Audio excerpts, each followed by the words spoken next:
Россияның біздің өзінің, Татарстанның өзінің конституциясын башқарсын, үтесін, шуны ұнытмасынlar деп, шул турда сөйләп итәбез.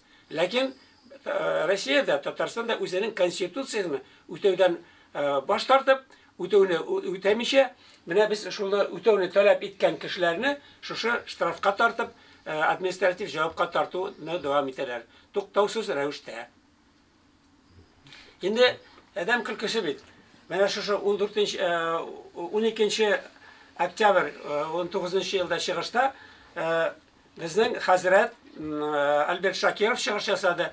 Я Ходаем безгә акыллы җитәкчеләр бир дип. Акыллы җитәкчеләрне бир. Акыллы җитәкчеләрне бирне сорау инде келип чыга бит инде ул урыс халкына калган сүз. Урыс халкы түгел бит инде җитәкчеләребез безнең. Анда халык түгел. Безнең җитәкчеләребезнең акыллы кешеләрне сорау, шулай мен келип чыга, бу җитәкчеләребез үзләрен акылсыз кеше дип санаулар булып чыга бит инде. Менә шу инде шигырь укыды Хамид Валиди. Инде аны да шулай ук шигырьләрендә дәүләтебезгә көч бир, кудрат бир дигән халкыбызга дин дип, менә тагын кудрат сорау. Менің шағышында тағын татар халқына яшасын деп әйту, инде оказывается, ол орыс тіліне қаршы сөз әйткен болып шыға.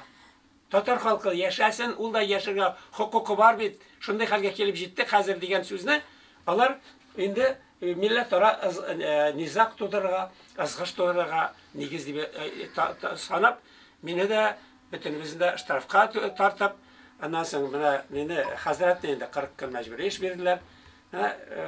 Әлі тоқтағаны жоқ. Бұл парламент, бұл дәулет шурасы кетерге тиіш. Чөнки біздің конституцияны Татарстан дәулетшілігін яклый алмый. Ул кетсе, Татарстан халқы минемчә яңа парламент сайларга тиеш.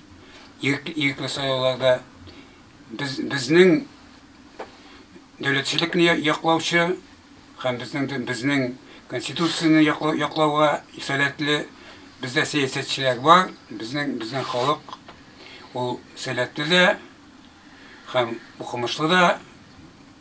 Кабатлап әйтәм, бу парламент һәм аның җитәкчесе Мөхәммәтшин алар үзләренең вазифаларын үтәмиләр.